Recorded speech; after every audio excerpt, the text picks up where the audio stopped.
यदि आप अपने घर की सफाई कर रहे हो तो क्या इससे आपके पड़ोसी को कोई तकलीफ होनी चाहिए? या फिर सवाल को पलट दीजिए, अगर आपका पड़ोसी अपने घर की सफाई कर रहा हो तो क्या इससे आपको कोई तकलीफ होनी चाहिए? दोनों ही सूरतों में जवाब होगा नहीं, बिल्कुल नहीं। लेकिन कांग्रेस और भारतीय जनता पार्टी का रिश्ता बड़ा अलग सा है। राहुल गांधी ने सफाई का एक प्लान, एक खाका लगभग अब तैयार कर लिया है। वैसे भी कांग्रेस ने संगठन सृजन अभियान की शुरुआत कर ही दी थी, लेकिन इस सफाई प्लान से प्रधानमंत्री नरेंद्र मोदी हो या फिर कि स्वयंभू चाणक्य अमित शाह, दोनों दहशत में हैं। केसी वेणुगोपाल के भी पसीने छूट रहे हैं, क्योंकि महीना तक मुकर्रर हो गया है कि कब उन्हें घर बिठाना है या फिर कि उनके घर वापस भेजना है। और इसके साथ ही साथ तैयारी इस बात की भी हो चली है कांग्रेस के भीतर कि सफाई जो होगी वो किस पैमाने पे होगी, वो लिस्ट कौन सी है जिनकी सफाई होगी, किनको घर बैठाया जाएगा, और वो लिस्ट कौन सी है जिनको नए काम सौंपे जाएंगे। नमस्कार, मैं स्वप्निल और आप मुद्दा देख रहे हैं। दोस्तों, आगे बढ़े उससे पहले वही छोटी सी अपील। मुद्दा इन दिनों एक गंभीर आर्थिक संकट से जूझ रहा है। एक तरफ हमारे मेन बैंक अकाउंट बीते कई महीनों से फ्रीज चल रहे हैं, तो दूसरी तरफ हमारे 2.5 साल पुराने चैनल को हमसे लंबे समय तक छीन कर रखा गया था। ऐसे में डे टू डे ऑपरेशंस में मुद्दा को कुछ मुश्किलों का सामना करना पड़ता है। लिहाजा आपसे गुजारिश है, यदि आप चाहें तो स्क्रीन पर दिख रहे क्यूआर कोड या फिर के नीचे दिख रहे यूपीआई नंबर के जरिए मुद्दा की छोटी छोटी मदद जरूर कीजिएगा। अब आगे बढ़ते हैं और सबसे पहले तो हाल फिलहाल की एक घटना से शुरुआत करते हैं।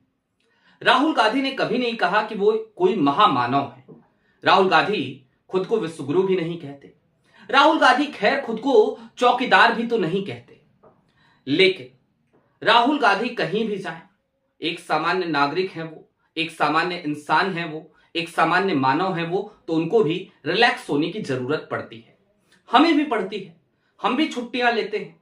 हम भी अपने निजी कार्यवश कभी ना कभी कहीं ना कहीं जाते ही हैं और दिमाग को रिलैक्स करने के लिए तो जरूर जाते हैं। राहुल गांधी इन दिनों वियतनाम के दौरे पर हैं और वियतनाम के दौरे से पहले वो रणथंभौर गए थे। लेकिन इससे भारतीय जनता पार्टी के पेट में काफी दर्द हो गया कि नए साल पर राहुल गांधी आखिरकार देश से बाहर घूमने क्यों चले गए, छुट्टियां मनाने क्यों चले गए। ये राहुल गांधी का निजी दौरा है, इसका राजनीति से कोई लेना देना नहीं है। उसके बाद भी तकलीफ, लेकिन ये तकलीफ राहुल गांधी के वियतनाम जाने से नहीं है।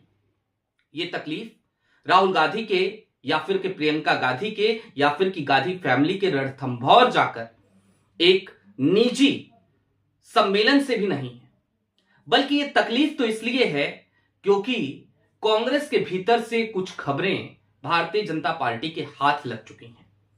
अब आप ये सोच रहे होंगे कि मैं इतने दावे के साथ ये सारी बातें कैसे कह रहा हूं। अभी अभी 31 दिसंबर और 1 जनवरी की तारीख बीती है और जो लोग लुटियंस मीडिया को बेहतर तरीके से जानते हैं उन्हें पता होगा कि ये दौर पार्टियों का दौर होता है, दीपावली और दीपावली के बाद फिर ये। और ऐसे में तमाम जगहों पे तमाम पार्टियां होती हैं। ऐसी ही एक पार्टी का हिस्सा मुझे भी बनना पड़ा, क्योंकि किसी जमाने में मैं भी लुटियंस मीडिया का ही हिस्सा हुआ करता था।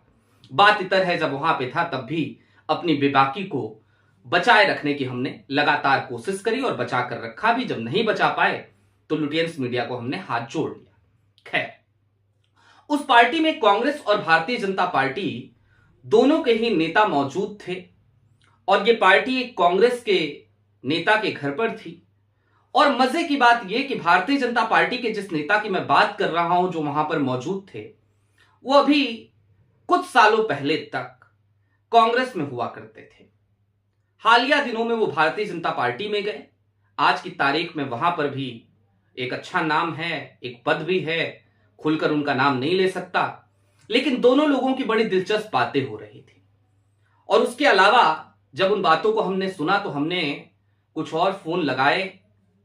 बीते 2 दिनों से मैं कुछ जानकारियां इकट्ठा करने की कोशिश कर रहा था, क्योंकि आप तक कोई जानकारी पहुंचाऊं तो कम से कम वो पुख्ता तरीके से पहुंचे, ये मेरी कोशिश रहती है। अब जो जानकारी मेरे पास आई, जरा उसको जान लीजिए। मोदी जी और अमित शाह या फिर कि उनके इकोसिस्टम को राहुल गांधी के वियतनाम जाने से पेट में दर्द इसलिए हो रहा है क्योंकि वियतनाम से आने के ठीक बाद राहुल गांधी पूरी तरीके से एक्शन मोड में नजर आएंगे। 2026 का साल कांग्रेस के लिए बेहद ही महत्वपूर्ण साल हो चला है और इसमें इस संगठन की तमाम चूल्हे कसनी है। लेकिन शुरुआत जरा वेणुगोपाल साहब से ही करते हैं।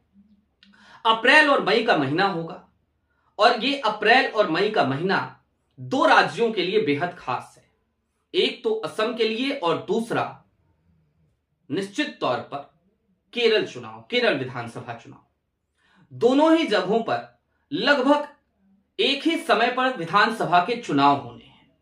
असम की बागडोर है तरुण गोगोई के बेटे, असम के कांग्रेस के प्रदेश अध्यक्ष और लोकसभा में उपनेता गौरव गोगोई के कंधों पर। अब बात करते हैं केरल की।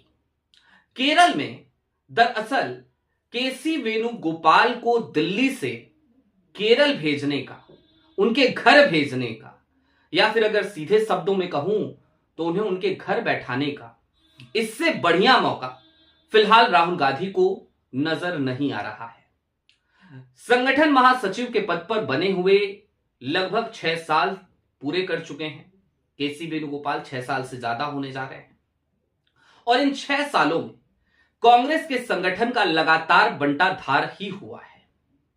जाहिर सी बात है, कांग्रेस हर बार जब भी हारती है तो उसका मेडल राहुल गांधी को थमाने में ना तो गोदी मीडिया देर करती है और ना ही भारतीय जनता पार्टी के नेता।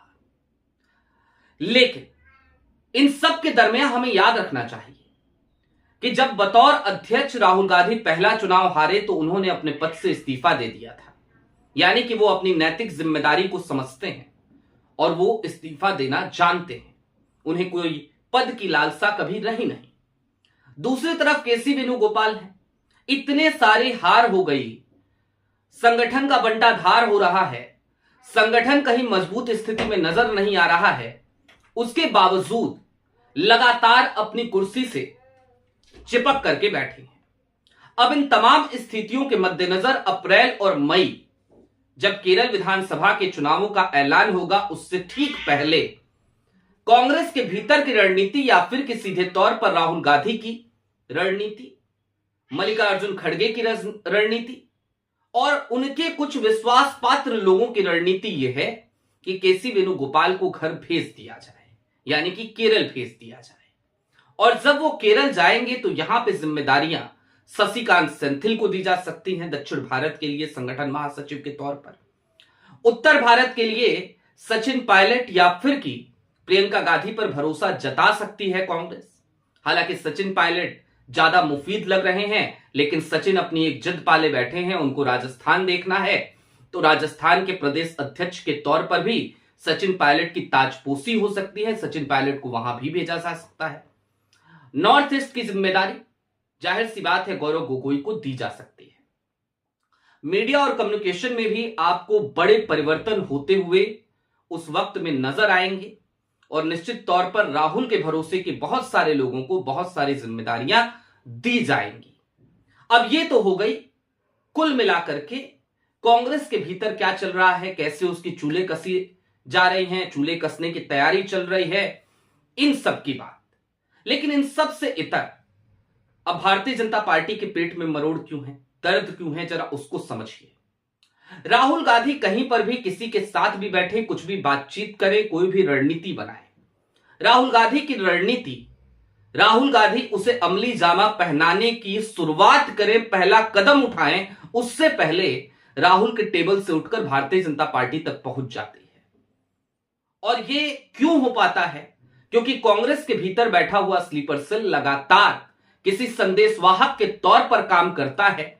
वो भारतीय जनता पार्टी के लिए काम कर रहा होता है, बैठा भले कांग्रेस में होता है। ऐसे ही स्लीपर सेल से निजात पाने की कोशिश है राहुल गांधी की। जनवरी के महीने में यह सफाई अभियान शुरू होगा और फरवरी तक इस सफाई अभियान में आपको बड़े बड़े पेड़, बड़े बड़े दरख्त कांग्रेस के कटते हुए नजर आएंगे। और जाहिर सी बात है, जब ये तमाम बड़े पेड़ गिरेंगे जब ये तमाम बड़े दरख्त कटेंगे तो इनके साथ साथ इनके चंटू बंटू, इनके तमाम चेले चपाटे, वो भी कांग्रेस में हाशिए पर डाले जाएंगे। कांग्रेस किसी को पार्टी से बेदखल करने या निकालने में बहुत ज्यादा भरोसा नहीं रखती है जब तक कि सीमाएं ना लांघ दी जाए। एक एग्जाम्पल दे देता हूं, जैसे कि मोहम्मद मुकीम उड़ीसा के पूर्व विधायक मोहम्मद मुकीम ने एक चिट्ठी लिखी और अभी भी लगातार बयानबाजी कर रहे हैं। हालांकि कांग्रेस ने उनको सस्पेंड कर दिया है। लेकिन दूसरी तरफ भारतीय जनता पार्टी के ये जो संदेश वाहक हैं, जब ये उन तमाम बंद कमरों की मीटिंग में नहीं होंगे तो फिर ये क्या करेंगे? और जब ये बंद कमरों की मीटिंग में नहीं होंगे तो भारतीय जनता पार्टी भी इनका क्या करेगी? ये किसी काम के नहीं रहेंगे। लिहाजा भारतीय जनता पार्टी के पेट में आज की तारीख में मरोड़ इसीलिए है, दर्द इसीलिए है क्योंकि वो जानते हैं कि राहुल गांधी को यदि यूं ही परेशान करते रहना है, यदि कमजोर बना के रखना है, तो उसके लिए पहली शर्त यह है कि उनके स्लीपर सेल लगातार कांग्रेस में मजबूत स्थिति में रहें, वो लगातार कांग्रेस का बंटाधार करें, वो लगातार भारतीय जनता पार्टी को ऐसे मौके दे जिस पर Bharatiya Janata party front foot पर आकर खेल सके और जिसकी वजह से राहुल गांधी को परेशानियों का सामना करना पड़ सके। लेकिन इसकी सूची भी तैयार है, वेणुगोपाल साहब को घर भेजने की तैयारी भी दुरुस्त है और राहुल गांधी का कांग्रेस को लेकर जो सफाई प्लान है अब वो मुकम्मल होने जा रहा है। और जैसा कि मैंने आपको बताया कि मैं तारीख के साथ बताऊंगा, तो आने वाले दिनों में उन तारीखों का भी ऐलान करूंगा। आपको कुछ राहुल के एक्शन भी दिखेंगे उस दौर में। लेकिन ये जनवरी से लेकर फरवरी तक का महीना, जनवरी मिड से मकर संक्रांति के बाद से, वैसे भी सनातन संस्कृति में कहा जाता है कि कोई बढ़िया काम, कोई अच्छा काम करना हो तो मकर संक्रांति के बाद उसका मुहूर्त शुरू होता है। अभी तो खरबास चल रहा है। तो राहुल अभी वियतनाम है, न्यू ईयर की छुट्टियां मनाने गए हैं, वहां से वापस आएंगे और उसके बाद बीजेपी एजेंट्स की सफाई शुरू होगी। बीजेपी एजेंट्स में इसीलिए हड़बड़ी है और यही वजह है कि मोदी जी और अमित शाह साहब दोनों परेशान हैं। वेणुगोपाल साहब की परेशानी तो जायज है ही। आपकी क्या राय है कमेंट बॉक्स में जरूर बताइएगा। अभी के लिए दीजिए इजाजत। चलते चलते फिर वही अपील, चैनल पे नए हो तो सब्सक्राइब करते हुए जाइएगा, सक्षम हो तो छोटी छोटी मदद मुद्दा की जरूर कीजिएगा। बहुत शुक्रिया।